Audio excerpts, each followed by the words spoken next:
Good morning friends. आज उसी हम केमिकल बॉन्ड के पार्ट में आगे बढ़ रहे हैं। ये फोर्थ वीडियो अपना जा रहा है इसमें, और इसमें हम ले रहे हैं टाइप्स ऑफ हाइब्रिडाइजेशंस। देखिए, कल की वीडियो में हमने संकरण के बारे में बात की थी कि हाइब्रिडाइजेशन क्या है और ये वैलेंस बॉन्ड थ्योरी को और आगे कैसे प्रेडिक्ट करता है, किस प्रकार से ओवरलैपिंग को हाइब्रिड ऑर्बिट बन करके और स्ट्रॉन्ग बॉन्ड बनता है, और हाइब्रिडाइजेशन कैसे निकालते हैं, किस प्रकार से हाइब्रिडाइजेशन को हम ज्ञात करते हैं, और हाइब्रिडाइजेशन किन किन एटम्स के मध्य, किन किन एटॉमिक ऑर्बिटल्स के मध्य संकरण की अवस्था बनती है। ये हमने सभी चर्चाएं कल के वीडियो में कर चुके थे। अब इसके बाद नेक्स्ट जो अगला टॉपिक अपना आता है, ये आता है टाइप्स ऑफ हाइब्रिडाइजेशन। देखिए, हाइब्रिडाइजेशन कितने प्रकार के होते हैं, क्यों ये प्रकार क्यों बन रहे हैं, ये देखिए इसलिए बन रहे हैं। देखिए, हमारे पास क्या है, S orbit, P orbit, D orbit, F orbit, जिसमें इलेक्ट्रॉन्स पाए जा रहे हैं, और नंबर ऑफ अनपेयर्ड इलेक्ट्रॉन जिसमें हैं, यही तो हम बात करते हैं। तो यहाँ पे अब ये है कि इनका इंटर कन्वर्जन, अंतर क्रिया, एक दूसरे के अंदर मिक्सर होना, और ये मिक्सर किस किस प्रकार से हो सकते हैं। नंबर ऑफ कितने एस ऑर्बिट हैं, नंबर ऑफ कितने पी ऑर्बिट उसमें काम आ रहे हैं, नंबर ऑफ कितने डी ऑर्बिट काम आ रहे हैं, इनकी संख्या के आधार पे हम संकरण को ज्ञात करते हैं कि उसमें ग्रुप्स कितने हैं और कौन सा संकरण इसमें पाया जा रहा है, और उस संकरण में कितना एंगल बन रहा है, कौन सी लेंथ बन रही है, क्या स्थिति उसकी बन रही है, इसका आकार, साइज क्या है, इन सभी की चर्चा हम यहाँ पे करेंगे। देखिए, पहला हम ले रहे हैं एस पी हाइब्रिडाइजेशन। इस मीन्स इससे खुद से संबोधित है कि एक एस ऑर्बिट और एक पी ऑर्बिट, यानी दो एस और पी ऑर्बिट मिलकर के हमारे पास दो एस पी संकरण बनते हैं, संकरित कक्षक बनते हैं। ठीक है, तो यहाँ पे देखिए आपको एक एस कक्षक है जो कैसा है, गोलाकार है, राउंड शेप है, यानी इसका इलेक्ट्रॉन डेंसिटी है जो चारों ओर एक समान है। इसका मतलब यही हुआ गोलाकार में, तो ये कहीं से भी रिएक्शन कर सकता है। सेकेंड हम ले रहे हैं एक पी कक्षक, क्योंकि हमारा एस पी, इसका मतलब एक एस कक्षक और एक पी कक्षक। पी कक्षक कैसा होता है, डंबल शेप। डंबल शेप मैंने कहा था आपको कि देखिए दो लोब हैं, एक इस साइड की इस साइड, इन दोनों लोब्स में ही अतिव्यापन के अंदर ज़्यादा से ज़्यादा भाग लेते हैं। अब ये एक अलग है कि वो एक्स एक्सिस पे आ रही है या पैरेलल आ रही है, वो एक अलग मुद्दा है। तो यहाँ पे ये बड़ा लोब जो हम दिखा रहे हैं, इनके मध्य छोटे लोब हैं। तो बड़ा लोब क्या दिखा रहे हैं हम, ये इसलिए दिखा रहे हैं कि पी कक्षक का एक आकार है P X, P Y, P Z, और यहाँ पे बड़ा लोब जो है उसमें इलेक्ट्रॉन की डेंसिटी को शो कर रहा है, जो अतिव्यापन में महत्वपूर्ण योगदान इसका होता है। तो एक एस कक्षक और एक पी कक्षक दोनों मिलकर क्या बना रहे हैं, दो एस पी कक्षक। यहाँ देखिए दो बड़े लोब हैं और दो मैंने कहा छोटे लोब बन रहे हैं। तो इन छोटे लोब्स को हम यहाँ पे इग्नोर कर देते हैं, क्योंकि इनका अतिव्यापन में कोई इतना महत्व नहीं है। अतिव्यापन के अंदर मैंने कहा था बड़ी लोब जो कि इलेक्ट्रॉन की डेंसिटी को अधिक व्यक्त कर रहा है, उसी को ही हम यहाँ पे संबोधित कर रहे हैं, वही यहाँ पे अतिव्यापन में भाग ले रही है, तो उसी की हम बात करते हैं। तभी हमने दो बड़े लोब बनाए, दो छोटे। तो एक एस और एक पी मिलकर के, दो कक्षक मिलकर के उतनी ही संख्या में, कल की डेफिनेशन क्या थी अपनी, कि संकरण से पूर्व, संकरण से पूर्व और संकरण के पश्चात number of atomic orbit are same. उससे पूर्व में कितने नंबर ऑफ एटॉमिक ऑर्बिट हैं और उसके बाद संकरण के पश्चात कितने, इनकी संख्या में कोई परिवर्तन नहीं होगा। सिर्फ परिवर्तन किस में होगा, इनकी साइज, इनकी शेप और इनकी एनर्जी, जो कि लगभग समान एनर्जी के बताए थे मैंने आपको कि एक ही मुख्य क्वांटम संख्या के हैं, लगभग समान एनर्जी के हैं, तो वो एक समान एनर्जी हो जाएंगे। और लगभग ये भिन्न भिन्न आकृति के, जिसमें एस गोलाकार है, पी डबल शेप है, डी डबल शेप है, ये भी मिलकर के एक समान आकृति बना लेते हैं। तो यहाँ पे एक दो एस पी कक्षक बन गए। इसके एग्जाम्पल हम लेते हैं। देखिए, बेरिलियम BeCl2 का एक एग्जाम्पल हम दें। बेरिलियम क्या होता है, 1s2 2s2, इलेक्ट्रॉनिक कॉन्फ़िगरेशन क्या है इसका, 1s2 2s2, और 2p0, यानी 2p के अंदर अभी कोई इलेक्ट्रॉन नहीं है। ये कहलाती है ग्राउंड स्टेट।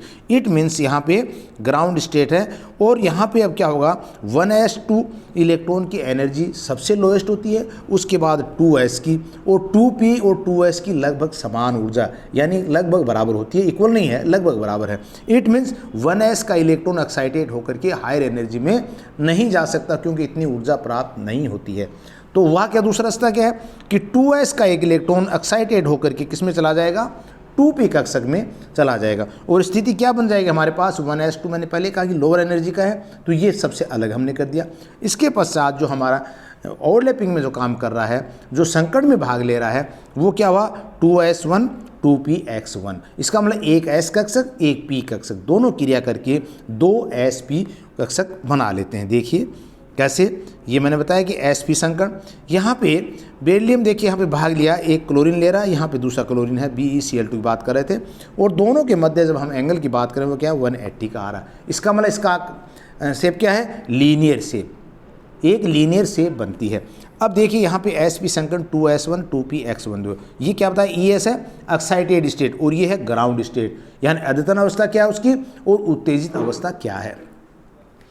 तो हीलियम में देखिए जैसे फॉर एग्जांपल आपने NS2 और 1s2 था, अब आप कह सकते हैं हीलियम के अंदर एक्साइटेड होकर के 2s2 में क्यों नहीं जा सकता। तो मैंने पहले बताया कि 1s2 की एनर्जी 1s कक्षक की जो एनर्जी है ये 1s कक्षक है, ये इसके बाद आता हमारे पास 2s है ना 2p, तो 1s कक्षक की जो एनर्जी है वो 2s से क्या है कम है, तो यहाँ पे हायर एनर्जी इतनी प्राप्त नहीं कर पाता कि 2s को यहाँ पे चला जाए इलेक्ट्रॉन, तो ये पॉसिबिलिटी समाप्त हो गई। तो अब क्या हो गया, तो मैंने कहा note formation of compound Y, ये क्वेश्चन आ जाता है कि हीलियम कंपाउंड क्यों नहीं बनाता है, हमने इसको इनर्ट गैस में दे दिया था है ना, लेकिन ये कंपाउंड क्यों नहीं बनाता, क्योंकि इसके पास नंबर ऑफ अनपेयर्ड इलेक्ट्रॉन है ही नहीं, ये एक्साइटेड होकर के आगे के कक्ष में इलेक्ट्रॉन देने में असमर्थ है, इसलिए इसका कक्षक पूर्ण है, S2 पूर्ण 1s2 कंप्लीट बना हुआ है, तो ये अपना योगदान किसी भी कंपाउंड को बनाने में नहीं देता है। तो मुख्य क्वांटम संख्या 1 से S के अतिरिक्त कोई अन्य उपकोष नहीं है, और S के अंदर हम जानते हैं कि एक ही कक्ष होता है, P में 3 कक्ष होते हैं, सब सेल होते हैं Px Py Pz, इसी प्रकार से D में 5 सब सेल होते हैं, F के अंदर 7 सब सेल होते हैं। तो जिसमें सब सेल हैं वहाँ पे गुंजाइश है कि इलेक्ट्रॉन एक्साइटेड होकर के अपने हायर एनर्जी या लगभग एनर्जी जहाँ पे है वो अपने जा सकता है, लेकिन जिसके पास सब सेल नहीं है, इसका मतलब एक ही सेल है, एक सेल में विराजमान है, तो यहाँ पे S के अतिरिक्त कोई अन्य उपकोष नहीं हो रहा है, तथा 1s और 2s कक्ष की ऊर्जा भी अंतर भी क्या है अधिक है, अधिक होता है, इसलिए क्या होता है कि S का इलेक्ट्रॉन उत्तेजित होकर के 2s कक्षक में नहीं जा सकता, और इसीलिए हीलियम जो कोई कंपाउंड नहीं बनाता है। एक एग्जाम्पल इसका हमने और लिया कार्बन डाइऑक्साइड CO2 का।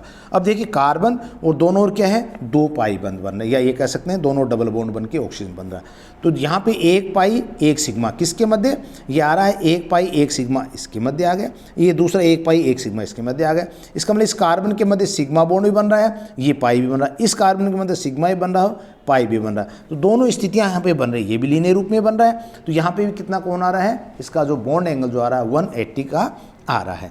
कार्बन एक्साइटेड होकर ये देखिए 1s2 मैंने कहा पहले लोअर कक्ष में है, 2s1 2px1 2py1 2pz1, it means जो एक्साइटेड 2s2 जो कक्षक में हमारा था इलेक्ट्रॉन वो एक्साइटेड होकर किस में चला गया है 2pz कक्षक में। ये पहले इससे पहले वाली वीडियो मैंने आपको बताया था कि CH2 फॉर्मेशन नहीं होती है, CH4 होती है, इसका मतलब कार्बन जो है वो एक्साइटेड होकर के 4 नंबर ऑफ अनपेयर्ड इलेक्ट्रॉन बना लेता है, 4 बॉन्ड बनाने में समर्थ है। तो यहाँ पे ऑक्सीजन की स्थिति क्या हमारे पास 1s2 2s2 2px2 और 2py1 और 2pz1, यहाँ पे 2 इलेक्ट्रॉन जो है वो 2py1 2pz1 के अंदर बचते हैं।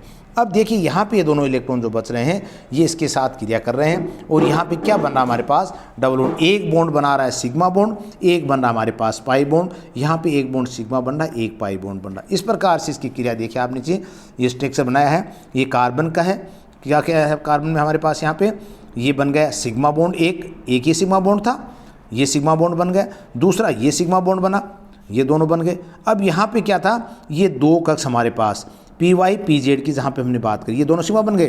अब PY PZ की जहाँ बात थी, यहाँ पे PZ कक्षक एक PZ कक्षक ऑक्सीजन के साथ क्रिया करके क्या बना रहा है पाई बंध बना रहा है। यहाँ पे PY कक्षक एक ऑक्सीजन के PY कक्षक से क्रिया करके क्या बना रहा है पाई बॉन्ड, तो एक पाई बॉन्ड की फॉर्मेशन ये होगी, एक की होगी 2, यहाँ पे एक सिग्मा बॉन्ड, यहाँ पे एक सिग्मा बॉन्ड। ये मैं यहाँ बता रहा था आपको शुरू में कि यहाँ पे एक सिग्मा एक पाई, यहाँ पे एक सिग्मा और एक पाई बॉन्ड की फॉर्मेशन होती है। तो ये हम कार्बन डाइऑक्साइड का एग्जाम्पल भी लेकर के, तो कोई किसी भी एग्जाम्पल में आपको पूछें या अगर sp हाइब्रिडाइजेशन पूछते हैं तो एग्जाम्पल आप हर हालत में इसके साथ मेंशन करेंगे, क्योंकि बिना एग्जाम्पल के ये क्रियाएं अधूरी हैं, कोई नहीं समझता इनको। जब आप एग्जाम्पल दे देंगे तो ये अपने आप में प्रूव कर देती है कि विद्यार्थी उसमें समझ पा रहा है।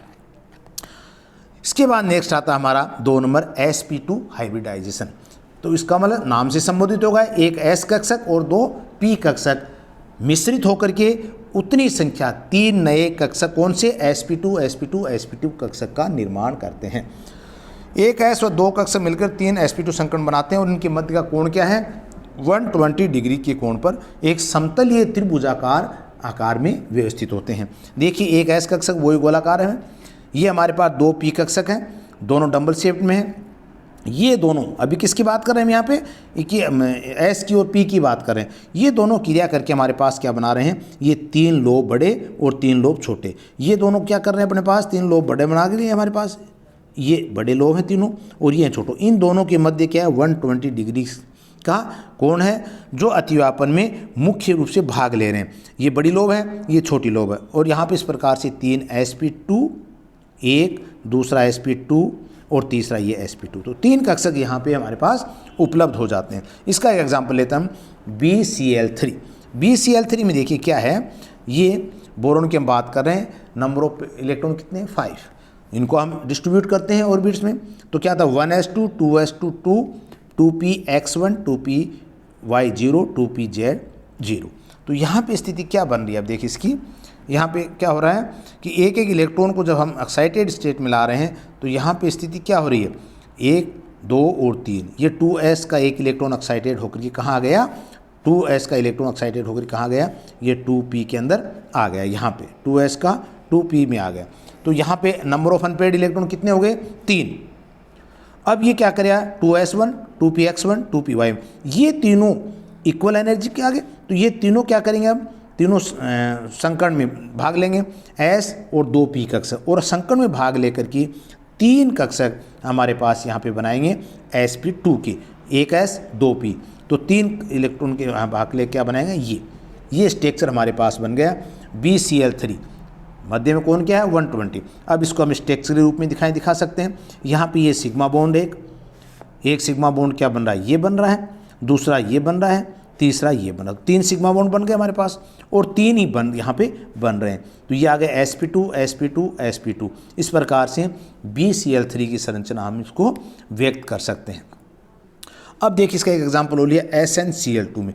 Sn का क्या है 15 को अगर हम भरें तो क्रोमियम इसका कितना 36 क्रिप्टोन और फिर 4d10 5s2 5px1 5py1। यहाँ देखिए स्थिति थोड़ी सी मैंने कहा था, यहाँ पे एक चीज़ और याद रखिए, संकर्ण में क्या कहा था हमने, पूर्ण भरे हुए कक्षक, अर्धपूरित कक्षक एवं खाली कक्षक संकर्ण में भाग लेते हैं। कंप्लीटली फिल्ड है, अनफिल्ड है, हाफ फिल्ड है और वेकेंट ऑर्बिट है। यहाँ पे देखिए आप एस कक्षक जो मैं दिखाना चाह रहा हूँ, ये एस कक्षक क्या है पूर्ण भरा हुआ है 2px 2py का। तो ये इलेक्ट्रॉन जो है वो यहाँ से एक्साइटेड नहीं हो रहा है। यहाँ क्या दिखा रहे हैं SN के साथ 2 लोन पेयर दिखा रहे हैं ये इसके, तो यहाँ पे लोन पेयर के साथ क्रिया कर रहा है, तो इसका मतलब एकांकी इलेक्ट्रॉन युग्म दिखाएंगे और SN के साथ 2 एक क्लोरीन दूसरा क्लोरीन यहाँ पे क्रिया कर रहे हैं। तो यहाँ पे 3 इलेक्ट्रॉन जो बन रहा है, क्यों भरा हुआ कक्षक है, तो ये तो हमारे पास बन गया SN का sp2 sp2 sp2 और यहाँ पे ये हमारे पास क्योंकि क्लोरीन 2 हैं तो 2 क्लोरीन ने यहाँ पे क्रिया करके ये Cl2 बन गए और यहाँ पे एक लोन पेयर हमारे पास जो अनपेयर्ड नंबर ऑफ अनपेयर्ड या लोन पेयर जिसको हम कह रहे हैं, ये लोन पेयर के रूप में शेष बच जाता है। तो इसका स्ट्रक्चर हम इस प्रकार से दिखा सकते हैं। इसका SO2 CO3-2 और भी एग्जाम्पल इसके हम ले सकते हैं। ये sp2 हाइब्रिडाइजेशन की हम बात करते हैं। अब तीसरा आता है हमारे पास sp3 हाइब्रिडाइजेशन, यानी sp3 संकर्ण। sp3 संकर्ण में देखिए क्या होता है कि एक s कक्षक है वही और 3 हमारे पास कौन से हैं x y z, p x y z के तीनों जो सब सेल थे, तीनों सेल मिलकर के यहाँ पे क्या बना रहे हैं 3 और 1 4, तो 4 हो गए, एक s कक्षक हुआ है, 3 p कक्षक हो गए, ओवरऑल टोटल कितने हो गए 4 कक्षक। तो 4 कक्षक बनकर ये क्या बना रहे हैं 4 sp3 कक्षक बनाते हैं और इसका स्ट्रक्चर क्या होता है टेट्राहाइड्रल चतुष्फलकीय स्ट्रक्चर बनता है और इनके मध्य जो एंगल जो है 109 डिग्री 28 सेकंड का बन रहा है। देखिए कार्बन में क्या होता है, हमने देखा था पहले एक्साइटेड स्टेट में आने बाद कार्बन 1s2 क्योंकि ये सबसे लोएस्ट है इसलिए इसको हम अलग कर देते हैं पहले एक बार, और 2s1 2px1 2py1 2pz1। यहाँ पे हमारे पास नंबर ऑफ अनपेयर्ड इलेक्ट्रॉन कितने आ रहे हैं, ये 4 हमारे पास नंबर ऑफ अनपेयर्ड इलेक्ट्रॉन आ। इसका मतलब कितने बॉन्ड बनेंगे, यहाँ पे 4 बॉन्ड बनेंगे। अब हमारे पास हाइड्रोजन कितने, मान लीजिए CH4 का एग्जांपल आपने ले लिया, यहाँ पे CH4 का एग्जाम्पल आप ले लिया। तो हाइड्रोजन भी 4 हैं और 4 ही हमारे पास बंद बने, तो चारों क्या बन गए, एक हाइड्रोजन, 2, 3 और 4 ये बन गए, और स्ट्रक्चर कैसा हो गया, चतुष्फलकीय हो गया। तो ये क्या दिखा रहा है हमारे पास, sp3 संकर्ण की स्थिति दिखा रहा है, क्योंकि 3 + 1 4 मिलकर के 4 बना लिए, 1, 2, 3 और 4। यहाँ पे भी ये छोटी लोब हैं, मैंने पहले बताया आपको कि इनके अंदर छोटी लोब है, लेकिन ये ज़्यादा शो हम नहीं कर रहे हैं, क्योंकि हमारा उद्देश्य क्या है, जो बड़ी लोब हैं जो अतिव्यापन में मैक्सिमम भाग ले रही हैं उसी की हम बात यहाँ पे कर रहे हैं। और ये अतिव्यापन करके इसके साथ कर रहे हैं, हाइड्रोजन के साथ, एक ये हाइड्रोजन, एक ये हाइड्रोजन, एक ये हाइड्रोजन। तो इस प्रकार से चारों हाइड्रोजन के साथ करके CH4 का निर्माण करते हैं, जिसको हम कह रहे हैं टेट्राहाइड्रल पोजीशन, चतुष्फलकीय संरचना का निर्माण करते हैं। उसके बाद नेक्स्ट आता है हमारे पास DsP2। DsP2 इसका मतलब एक कक्षक यहाँ पे क्या आ गया हमारे पास, और D का कक्षक भी काम में लेंगे, एक S का कक्षक काम में लेंगे, 2 हम यहाँ पे P के कक्षक काम में लेंगे। इसको बोलते हैं DsP2 हाइब्रिडाइजेशन। देखिए एक S, 2 P, PX और PY तथा एक D कक्षक जिसमें DX² Y² मिलकर के एक समतलीय वर्गाकार आकृति के 4 DsP2 कक्षक बनाते हैं, हाइब्रिड ऑर्बिट बनाते हैं।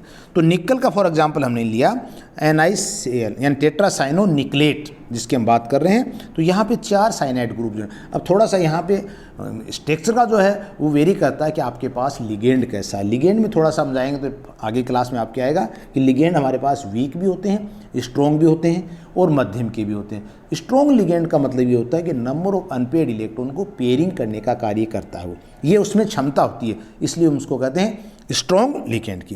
तो यहाँ पे जब हम वापस आ रहे हैं उसी पे कि निकल के 28 क्या होगा, ये देखिए 1s2 2s2 2p6 3s2 3p6 और 3d8 4s2। अब क्या करेगा यहाँ से, ये 3d8 में देखिए 2 4 6 7 और 8 इलेक्ट्रॉन है। अब मैंने कहा था आपको कि निकल में क्या कैपेसिटी होती है, निकल के अंदर ऐसी यानी एक स्ट्रॉन्ग फील्ड लिगेंड है जो नंबर ऑफ अनपेयर्ड इलेक्ट्रॉन को पेयरिंग करने का कार्य करता है। तो ये दो जो अनपेयर्ड इलेक्ट्रॉन हैं इसके ये वाले, यहाँ से क्या हो जाएगा, इसका पेयरिंग हो जाएगी। पेयरिंग होने बाद ये क्या हो गए, सब पेयर्ड हो गए और ये बच गया हमारे पास एक खाली कक्षक जो कौन सा है, DX² और Y² वाला बच गया। तो ये क्या करेगा, अब ये S कक्षक 4S कक्षक और ये 2P कक्षक के साथ क्रिया करके साइनाइड के 4 जो है एलिमेंट यहाँ पे लग जाएंगे। ये चारों साइनाइड के साथ क्रिया कर लेंगे और क्रिया करके क्या बनाएंगे, हमारे पास यहाँ पे एक टेट्रासाइनो निकलेट का एक कंपाउंड हमारे पास कॉम्प्लेक्स या कोऑर्डिनेटेड कंपाउंड जो हम कहें कॉम्प्लेक्स को, ये निर्माण हो जाता है, जिसकी स्ट्रक्चर क्या है, ये समतलीय वर्गाकार स्ट्रक्चर बनती है, स्क्वायर प्लेनर। और यहाँ इसका जो हाइब्रिडाइजेशन होता है वो होता है DsP2 संकर्ण पाया जाएगा। नेक्स्ट हम लेते हैं इसके अंदर DsP3। DsP3 में क्या देखिए, DsP3 के अंदर एक हमारे पास क्या आ गया, ये D कक्षक आ गए, एक S कक्षक आ गए और 3 क्या आ गए, 3 हमारे पास आ गए P कक्षक। या इसको यूँ भी कह दें कि sp3d। अब D अंदर वाला काम आ रहा है, बाहर वाला ये अपन एक आंतरिक कॉम्प्लेक्स बन रहा है या बाह्य कॉम्प्लेक्स बन रहा है, ये भी हायर आपकी क्लास में आएगा। अभी आपके लिए ये है कि DsP3 या sp3d टाइप का अगर है तो हमारे पास संकर्ण किस प्रकार से बन रहा। तो इसमें DX² Y² dy का हमारा, यहाँ पे आप देखिए DZ² को हम काम ले रहे हैं। तो एक S व 3 P कक्षक स्क्वायर पिरामिड। अब 2 चीज़ें देखिए, DX² Y² अगर आपके पास स्ट्रक्चर D का ऑर्बिट काम में आ रहा है तो एक S और 3 P मिलकर के क्या बना रहे हैं, स्क्वायर पिरामिडल वर्गाकार पिरामिडलीय संरचना बनेगी। बट अगर यहाँ पे DX² Y² की जगह हमारे पास DZ² कक्षक काम में आ रही है, ध्यान रखिए आप, ये DZ² कक्षक अगर हम काम में ले रहे हैं तो ट्राइगोनल बाई पिरामिडल त्रिकोणीय द्विपिरामिड संरचना बनेगी। यहाँ पे थोड़ा सा विशेष ध्यान रखना है कि वर्गाकार पिरामिडीय संरचना बनेगी या त्रिकोणीय पिरामिडीय संरचना। जैसे पेंटा निकलेट का साइनाइड निकलेट की हम बात यहाँ कर रहे हैं, तो इसको आप एग्जाम्पल के रूप पे देख सकते हैं। तो क्या कर रहे हैं हम यहाँ पे, ये एक S कक्षक, ये हमारे पास 3 P कक्षक, ये हमारे पास DX² Y² को अगर हम लेंगे तो ये X एक्सिस Y एक्सिस का हो गया। ये क्रिया करके 3 और एक 4 और एक 5, ये पाँचों मिलकर के क्या बनाए हमारे पास स्क्वायर पिरामिडल संरचना बनाएंगे, वर्गाकार पिरामिडीय संरचना का निर्माण करेंगे। तो ये क्या कर रहे हैं। और दूसरे में त्रिकोणीय में क्या होगा, 3 कक्षक एक ही तल। अब देखिए इसमें क्या होता है, 3 कक्षक एक ही तल में है 120 डिग्री के त्रिभुजाकार के होते हैं, जबकि शेष 2 कक्षक इस त्रिकोण के नीचे और ऊपर की साइड में 90 डिग्री के कोण पर लंबवत होते हैं। तो ये axial hybrid orbital x axis पे हो सकता है। दूसरा आता है इक्वेटोरियल हाइब्रिड ऑर्बिटल भूमध्य शंकर मध्य। तो दो प्रकार से ये हो सकते हैं, तीन अपने इस स्थिति में आ गए और दो ऊपर और नीचे आ रहे हैं दोनों एक्सिल में। तो ये एक स्ट्रक्चर बनाया वर्गाकार पिरामिडल संरचना sp3d की, जिसके अंदर देखिए आप ये 5 कक्षक बन रहे हैं हमारे पास, और ये निकल के अंदर जो हम दिखा रहे हैं कि चारों साइनाइड, एक ये 5वां साइनाइड। तो क्या बन गया Cn5 निकल और -3 आयन। तो ये इसी प्रकार से एक एग्जांपल लेते हैं हम PCl5 का वो लेते हैं। PCl5 में देखिए क्या होता है, क्योंकि ये हम ले रहे हैं 120 और 90 डिग्री वाले कोण की बात कर रहे हैं। तो यहाँ पे देखिए ये क्या बन रहा है, फॉस्फोरस में 15 है, 1s2 2s2 2p6 3s2 3px1 3py1 3pz1 और 3dz2 0। ये ध्यान रखिए, यहाँ पे 3dz2 को हम काम में ले रहे हैं। तो ये एक इलेक्ट्रॉन जो कहाँ से आ रहा है हमारे पास, यहाँ पे 3s2 से एक इलेक्ट्रॉन जो एक्साइटेड होकर के ये इस इलेक्ट्रॉन जो किस में आ गया हमारे पास, आगे के अनपेयर्ड इलेक्ट्रॉन बनाने में सहायक हो रहा। तो यहाँ पे 1 2 3 4 5 ये हमारे पास 5 कक्षक बन गए, और ये पाँचों कक्षक में आप देख रहे हैं 3 ये 120 डिग्री के बन रहे हैं और ये एक 90 डिग्री ऊपर एक नीचे। तो यहाँ मैंने दिखाया 3 जो आपको दिखाए थे 3 कक्षक जो एक ही तल में है वो क्या है 190 डिग्री त्रिभुजाकार में होते हैं, जबकि शेष 2 कक्षक इस त्रिकोण के नीचे और ऊपर 90 डिग्री का कोण बना रहे हैं। तो ये क्या बताया था कि एक्सियल हाइब्रिड ऑर्बिटल एक्सिस संकर बन रहा है, या दूसरा 3 जो बन रहे हैं क्या भूमध्य संकर कक्षक बन रहे हैं, इक्वेटोरियल हाइब्रिड ऑर्बिटल्स बन रहे हैं। तो यहाँ पे PCl5 अर्थात ये क्रियाशील है, PCl5 अत्यंत क्रियाशील होता है। ये चीज़ देखिए, ये विघटित होकर के PCl4 प्लस चतुष्फल की संरचना और PCl6 माइनस अष्टक फल के संरचना में कन्वर्ट हो जाता है। तो PCl5 मोर रिएक्टिव है, तो इसलिए क्या करता है ये दोनों विघटित होकर ये 2 अवस्थाएं और बना सकता है। तो PCl5 तो बनता, अब देखिए क्वेश्चन आपके क्या आता है कि PCl5 तो बनता किंतु NCl5 नहीं बनता, वाई? ये क्वेश्चन आपके बनेगा, सीधा कोई नहीं पूछेगा आपको कि sp3 हाइब्रिडेशन बताइए, sp2 बताइए या sp3d बताइए। ये पूछ लेंगे कि PCl5 तो बनता है लेकिन NCl5 नहीं बनता है। ये हमें दोस्तों यहाँ ध्यान देना पड़ेगा कि जो फॉस्फोरस है उसके अंदर क्या होते हैं, ये इलेक्ट्रॉन जो है वो एक्साइटेड होकर के D कक्षक में जाने के लिए तैयार रहता है। ये D कक्षक में इलेक्ट्रॉन जा सकता है, लेकिन नाइट्रोजन के पास हमारे पास इलेक्ट्रॉन जो है आगे नहीं है। यानी कहने का ये है कि नाइट्रोजन के पास खाली कक्षक उपलब्ध नहीं है। दूसरा कारण, नाइट्रोजन जो है नंबर ऑफ अनपेयर्ड इलेक्ट्रॉन की स्थिति में होता है, px1 py1 pz1 half field में है, तो भी हम कह सकते हैं कि बनना मुश्किल। लेकिन यहाँ पे हम कहेंगे कि PCl5 NCl5 नहीं बना, क्योंकि NCl5 बनने के लिए हमारे पास 5 कक्षक उपलब्ध होने चाहिए लगभग समान एनर्जी के, लेकिन ये कक्षक क्या है यहाँ हमारे पास फॉस्फोरस के अंदर उपलब्ध हैं, लेकिन नाइट्रोजन के अंदर हमारे पास ये कक्षक उपलब्ध नहीं हो पाते हैं। इसलिए हम कह सकते हैं PCl5 तो फॉर्मेशन हो सकती है लेकिन NCl5 नहीं बनता है। तो इस प्रकार से ये कुछ टाइप्स हमने चर्चा की कि कितने टाइप्स के हमारे पास संकर्ण पाए जाते हैं और संकर्ण के बारे में हमने चर्चा की। अब देखिए इसके बाद जो नेक्स्ट हमारा टॉपिक आएगा वो आता है कि लुईस की हमने संरचना की बात हम करके आए थे पहले। तो उस लुईस स्ट्रक्चर में कुछ खामियां रह गई थी, उन कुछ खामियों को पूर्ति करने के लिए हमने एक थ्योरी का नाम दिया था नया, आपको ध्यान हो कि VSEPR theory, valence soil electron repulsion theory. जो हमारे वेस्पर थ्योरी जो है उस लुईस के सिद्धांत को जहाँ पे कमी रह गई थी उसकी पूर्ति करती है। तो उससे हम चार्ज, फॉर्मल चार्ज कैसे निकालते हैं और वेस्पर थ्योरी के द्वारा हम किसी भी कंपाउंड को कैसे समझा रहे हैं, ये हम अगले नेक्स्ट वीडियो में करेंगे। तब तक के लिए आप इसको पढ़ें। Thank you.